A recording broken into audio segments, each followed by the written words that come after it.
पण काय बाबांनी मला का मारलं माझी काही चूक नसताना? अरे काय झालं माहिती आहे का, तर बाबा येताना ना सायकलवरून पडले. तर पडले कशामुळे? रस्त्यात खड्डे झालेत ना एवढे, तर खड्ड्यामुळे त्यांची सायकल पडली. सायकलवरून ते पडले, त्यांच्या हाताला लागलं, त्यामुळे त्यांची चिडचिड झाली. रे आता हाताला लागल्यावर कमवणार कोण? बाबा एकटेच कमवतात की नाही? त्यात एवढी महागाई वाढली आहे, केवढं सगळं चाललं आहे.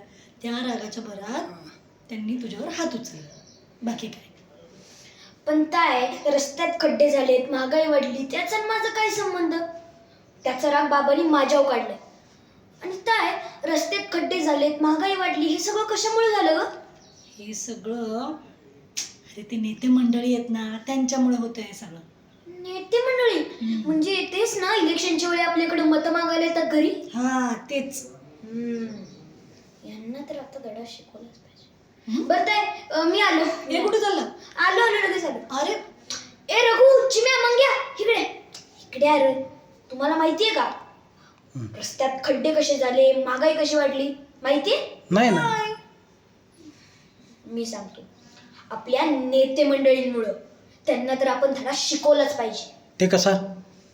हे बघ, आपण काय करायचं, त्यांची जेव्हा सभा चालू असते तेव्हा आपण त्या सभेत जायचं. त्यांना साफसफाईबद्दल, महागाई कशी वाढली, रस्त्यात खड्डे कसे झाले, या सगळ्यांवर प्रश्न विचारायचे.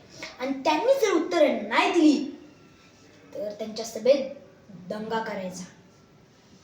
जर आपल्या गावचा विकास व्हायचा असेल तर आपल्याला काही ना काहीतरी केलंच पाहिजे. चला तर मग त्या नेते मंडळींना धडा शिकूया. चला रे.